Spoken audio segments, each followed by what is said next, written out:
Hello everyone, welcome back to Major Hi-Fi. I'm Luke.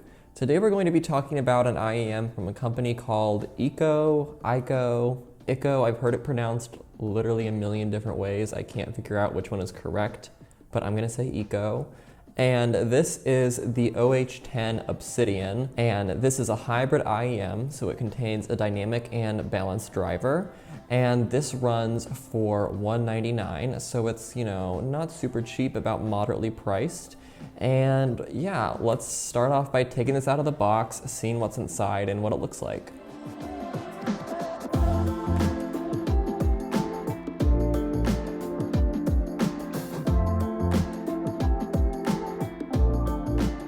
So before we open this up, let's talk about the packaging, because is this not beautiful? Like, who is she? Who is this? I have no idea, but I love her. This is so beautiful. Like, this is the coolest thing. Maybe I'm too excited, but I'm really liking it. I'm really liking the packaging. It's giving me a great first impression. Yeah, I don't know. I guess I'm just so tired of seeing blank headphone boxes that have just writing on them, that when there's like a fun cartoon character, more of this. So yeah, really cool packaging, and honestly, the coolness does not stop there, because let me take these out of the box and show you what they look like. Okay, so we open this up and we get this nice little case, and inside of it, we have quite a few things. So to start off, we get this nice leather carrying pouch. So this has basically a little strand of leather that you can tie around it. And we take this off, and inside of this is the headphone cable. This is an OFC cable with 0.78 millimeter connections and a 3.5 millimeter termination. We also get 6 sets of ear tips, 3 black and 3 white. And then in addition, we get this cute little pin. You know what? I should put it on my shirt.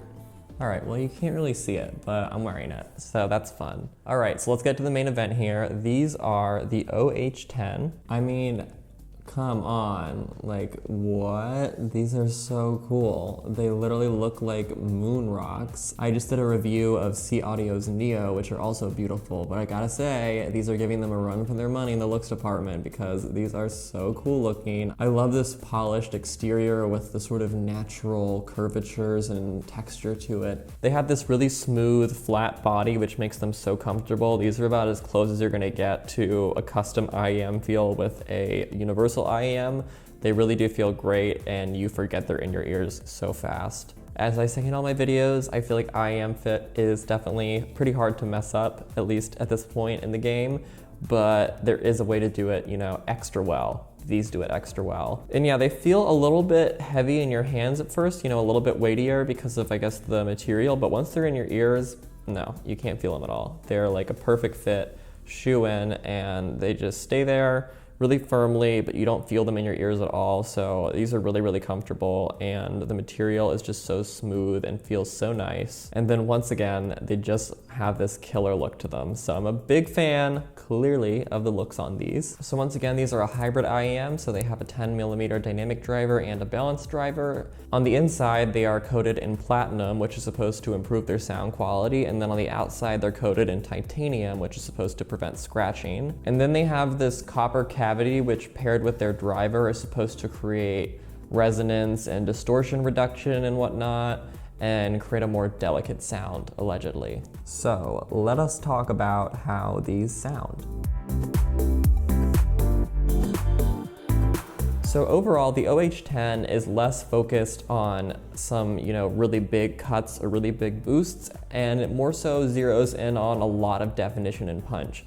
So drum attack time and strings plucking and, hammers on pianos, all of that is really going to be accentuated and create this very pleasant, impactful sensation. They have a relatively neutral sound, so I found them well fitted for, electronic music, 70s folk music, orchestral music, pop, anything you want. They tend to have a pretty balanced, neutral sound. So they're definitely not going to totally drop the ball in any genre. For me, they kind of had a combination of that typical like crowd-pleasing earbud sound, but with this upgraded kind of audiophile cleanliness to them. So they had a bit more clarity than you get in your typical, you know, neutral timbred IEM. And then the sound separation and soundstage on these felt standard to me. The sound separation felt a little bit above standard. The soundstage felt about par for the course. But yeah, so overall more neutral sound, but not completely neutral. There are some peaks and valleys, so let me get into the frequency response. Hey guys, Luke here. Just wanted to pop in real quick and say that if you're enjoying this video, it would be so great if you could hit subscribe and click the bell, get notified when we have new content out. I mean, come on, don't you want to know? Don't you want to know when my videos are coming? I think you do, so you should subscribe, give us a like if you're enjoying this video, leave us a comment, let us know your thoughts. You know, I would love to hear from you, and I will definitely get back to you on any questions or concerns you have. And also feel free to post in the Major Hi-Fi forum if you have anything else you want to discuss. All right, let's get back to the review. Okay, so for the low end, these definitely are beefed up a little bit in that area. We get a pretty good sub response. It's really clean, so it's never muddying or overly rumbling, but it's definitely present. And then the rest of the low end response is very pointed and hard hitting. Once again, it's that definition and punch that these really zero in on. So with their sub frequency presence paired with this really impactful upper low end, we get a nice cinematic sound to the lows, which is really what you look for in a good IEM. You want that immersive cinematic sound, and you want that all-encompassing low-end response that's not leaving a certain part of it totally out. If you really want subdued low-end, these aren't subdued there. They do have a little bit of, you know, upping on the low end, but to me they just felt natural and honest in this area. They didn't feel to be overdoing it, and actually I really liked that they gave me that extra sort of exciting, you know, vigorous punch in a lot of my favorite tracks, especially with, you know, more bass heavy tracks, that it didn't overload the mix with the low end, but it did give me, you know, a good serving of it.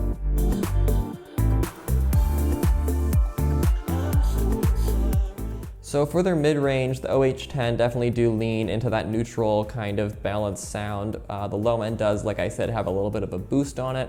The mid-range feels, you know, very selectively cut in the high-mid area, enough to keep it pretty tamed and really easy on the ears.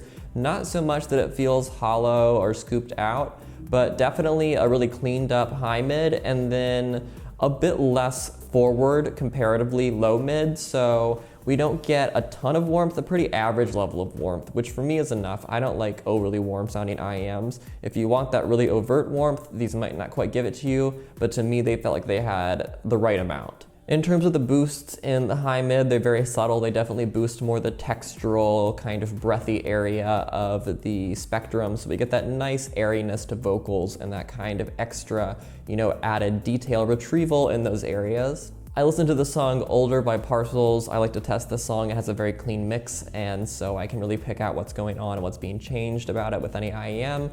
With this one, it just lightly sharpened the vocals enough to bring them forward and not make them overly smooth or overly sterile. And then it brought out a lot of that, like I said, texture and breathiness of the vocals and the different vocal stacks, along with giving a similar treatment to the guitar. So giving us that sort of subtle sharpness, forwardness added, and then also just tightening it up a lot and bringing out the details.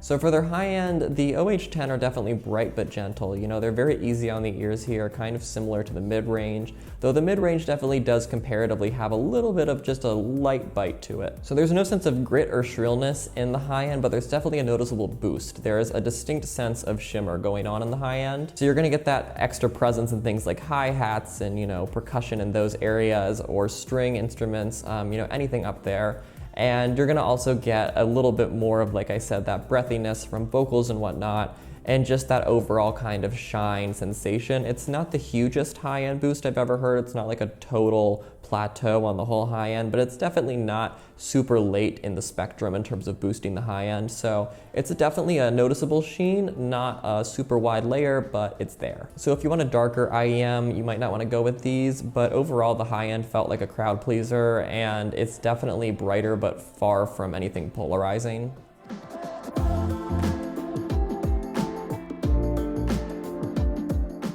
Okay, so overall, I found the OH10 to be honestly amazing. They sounded so wonderful.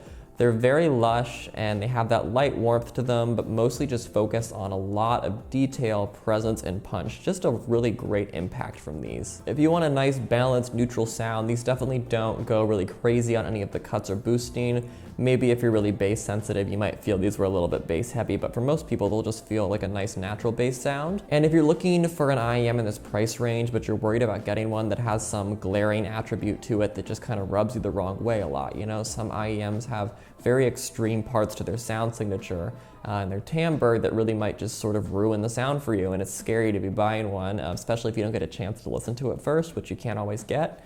So I would definitely recommend these if you're scared of getting something that's really gonna, you know, be off-putting to you because of some fatal flaw. These feel balanced and neutral enough that they should be a good fit for a lot of people, even if not the perfect fit.